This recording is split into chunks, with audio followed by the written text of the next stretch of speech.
श्री दुर्गा नवरात्रि व्रत कथा। 9 दिन जरूर करें इस कथा का पाठ, सभी 9 देवियों की मिलेगी कृपा। नवरात्रि में माँ दुर्गा के 9 अलग अलग स्वरूपों की पूजा की जाती है। माँ दुर्गा को प्रसन्न करने के लिए नवरात्रि के दिन सबसे अच्छे माने जाते हैं। दरअसल इन दिनों जो भक्त सच्चे मन से माँ दुर्गा के सभी स्वरूपों की पूजा करता है, उसकी सारी इच्छाएं माँ दुर्गा पूरी करती हैं। 9 दिनों तक माता रानी की पूजा अर्चना के साथ आपको इस कथा का पाठ भी जरूर करना चाहिए। श्री दुर्गा नवरात्रि व्रत कथा करने से आपको सभी 9 देवियों की कृपा प्राप्त होगी। बृहस्पति जी बोले, हे ब्रह्मा जी, आप अत्यंत बुद्धिमान, सर्वशास्त्र और चारों वेदों को जानने वालों में श्रेष्ठ हो। हे प्रभु, कृपा कर मेरा वचन सुनो। चैत्र, आश्विन, माघ और आषाढ़ मास के शुक्ल पक्ष में नवरात्र का व्रत और उत्सव क्यों किया जाता है? हे भगवान, इस व्रत का फल क्या है? किस प्रकार करना उचित है? और पहले इस व्रत को किसने किया, सो विस्तार से कहो। बृहस्पति जी का ऐसा प्रश्न सुनकर ब्रह्मा जी कहने लगे, हे बृहस्पति, प्राणियों का हित करने की इच्छा से तुमने बहुत ही अच्छा प्रश्न किया है। जो मनुष्य मनोरथ पूर्ण करने वाली दुर्गा, महादेवी, सूर्य और नारायण को ध्यान करते हैं, वे मनुष्य धन्य हैं। यह नवरात्र व्रत संपूर्ण कामनाओं को पूर्ण करने वाला है। इसके करने से पुत्र चाहने वाले को पुत्र, धन चाहने वाले को धन, विद्या चाहने वाले को विद्या और सुख चाहने वाले को सुख मिल सकता है। इस व्रत को करने से रोगी मनुष्य का रोग दूर हो जाता है और कारागार में पड़ा हुआ मनुष्य बंधन से छूट जाता है। मनुष्य की तमाम विपत्तियां दूर हो जाती हैं और उसके घर में संपूर्ण संपत्तियां आकार उपस्थित हो जाती हैं। बंध्या और काक बंध्या के इस व्रत के करने से पुत्र हो जाता है। समस्त पापों को दूर करने वाले इस व्रत के करने से ऐसा कौन सा मनोरथ है जो सिद्ध नहीं हो सकता? यदि व्रत करने वाला मनुष्य सारे दिन का उपवास न कर सके तो एक समय भोजन करे और उस दिन बांधवों सहित नवरात्रि व्रत की कथा श्रवण करे। हे बृहस्पति, जिसने पहले इस महाव्रत को किया है उसका पवित्र इतिहास मैं तुम्हें सुनाता हूँ। तुम सावधान होकर सुनो। इस प्रकार ब्रह्मा जी के वचन सुनकर बृहस्पति जी बोले, हे ब्राह्मण, मनुष्यों को कल्याण करने वाले इस व्रत के इतिहास को मेरे लिए कहा। मैं सावधान होकर सुन रहा हूं। आपकी शरण आए हुए मुझ पर कृपा करो। ब्रह्मा जी बोले, पीठत नाम के मनोहर नगर में एक अनाथ नाम का ब्राह्मण रहता था। वह भगवती दुर्गा का भक्त था। उसके संपूर्ण सद्गुणों से युक्त मानो ब्रह्मा की सबसे पहली रचना हो। ऐसी यथार्थ नाम वाली सुमति नाम की एक अत्यंत सुंदर कन्या पैदा हुई। वह कन्या सुमति अपने घर के बालकपन में अपनी सहेलियों के साथ क्रीड़ा करती हुए इस प्रकार बढ़ने लगी, जैसे शुक्ल पक्ष में चंद्रमा की कला बढ़ती है। उसका पिता प्रतिदिन दुर्गा की पूजा और होम किया करता था। उस समय वह भी नियम से वहां उपस्थित होती थी। एक दिन वह सुमति अपनी सखियों के साथ खेलने लग गई और भगवती के पूजन में उपस्थित नहीं हुई। उसके पिता को पुत्री की ऐसी असावधानी देखकर क्रोध आया और पुत्री से कहने लगा कि हे दुष्ट पुत्री, आज प्रभात से तुमने भगवती का पूजन नहीं किया। इस कारण मैं किसी कुष्ठी और जय माता दी दरिद्र मनुष्य के साथ तेरा विवाह करूंगा। इस प्रकार कुपित पिता के वचन सुनकर सुमति को बड़ा दुख हुआ और पिता से कहने लगी कि हे पिताजी, मैं आपकी कन्या हूं। मैं आपके सब तरह से अधीन हूं। जैसी आपकी इच्छा हो मेरा विवाह कर सकते हो। होगा वही जो मेरे भाग्य में लिखा है। मेरा तो इस पर पूर्ण विश्वास है। मनुष्य न जाने कितने मनोरथों को चिंतन करता है, पर होता वही है जो भाग्य में विधाता ने लिखा है। जो जैसा करता है उसको फल भी उस कर्म के अनुसार ही मिलता है, क्योंकि कर्म करना मनुष्य के अधीन है पर फल देव के अधीन है। जैसे अग्नि में पड़े हुए तृणदी उसको अधिक प्रदीप्त कर देते हैं, उसी तरह अपनी कन्या के ऐसे निर्भयता से कहे हुए वचन सुनकर उस ब्राह्मण को अधिक क्रोध आया।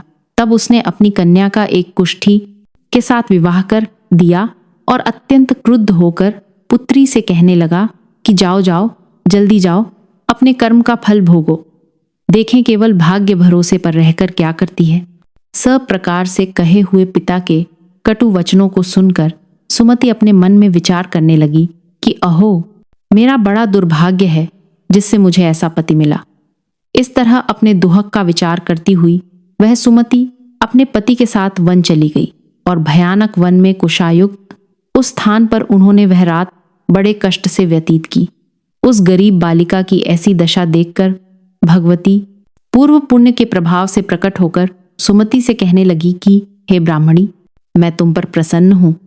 तुम जो चाहो वरदान मांग सकती हो। मैं प्रसन्न होने पर मनोवांछित फल देने वाली हूं। इस प्रकार भगवती दुर्गा का वचन सुनकर ब्राह्मणी कहने लगी कि आप कौन हैं जो मुझ पर प्रसन्न हुई हो। यह सब मेरे लिए कहा और अपनी कृपा दृष्टि से मुझ दासी को कृतार्थ करो। ऐसा ब्राह्मणी का वचन सुनकर देवी कहने लगी कि मैं आदि शक्ति हूं और मैं ही ब्रह्मा, विद्या और सरस्वती हूं। मैं प्रसन्न होने पर प्राणियों को दुहक दूर कर उसको सुख प्रदान करती हूं। हे ब्राह्मणी, मैं तुम पर तेरे पूर्व जन्म के पुण्य के प्रभाव से प्रसन्न हूं। तुम्हारे पूर्व जन्म का वृत्तांत सुनाती हूं। सुनो। तू पूर्व जन्म में निषाद भील की स्त्री थी और अति पतिव्रता थी। एक दिन तेरे पति निषाद ने चोरी करने के कारण तुम दोनों को सिपाहियों ने पकड़ लिया और ले जाकर झेलखाने में कैद कर दिया। उन लोगों ने तेरे को और तेरे पति को भोजन भी नहीं दिया। इस प्रकार नवरात्र के दिनों में तुमने न तो कुछ खाया और न जल ही पिया। इसीलिए 9 दिन तक नवरात्र का व्रत हो गया। हे ब्राह्मणी, उन दिनों में जो व्रत हुआ उस व्रत के प्रभाव से प्रसन्न होकर तुम्हें मनोवांछित वस्तु दे रही हूं। तुम्हारी जो इच्छा हो सो मांगो। इस प्रकार दुर्गा के कहे वचन सुनकर ब्राह्मणी बोली कि अगर आप मुझ पर प्रसन्न हैं तो हे दुर्गे, आपको प्रणाम करती हूं। कृपा करके मरे पति के कोढ़ को दूर करो। देवी कहने लगी कि उन दिनों में जो तुमने व्रत किया था उस व्रत के एक दिन का पुण्य अपने पति का कोढ़ दूर होने के लिए अर्पण करो। मेरे प्रभाव से तेरा पति कोढ़ से रहित और सोने के समान शरीर वाला हो जाएगा। ब्रह्मा जी बोले। इस प्रकार देवी का वचन सुनकर वह ब्राह्मणी बहुत प्रसन्न हुई और पति को निरोग करने की इच्छा से ठीक है ऐसे बोली। तब तक उसके पति का शरीर भगवती दुर्गा की कृपा से कुष्ठहीन होकर अति कांतियुक्त हो गया, जिसकी कांति के सामने चंद्रमा की कांति भी क्षीण हो जाती है।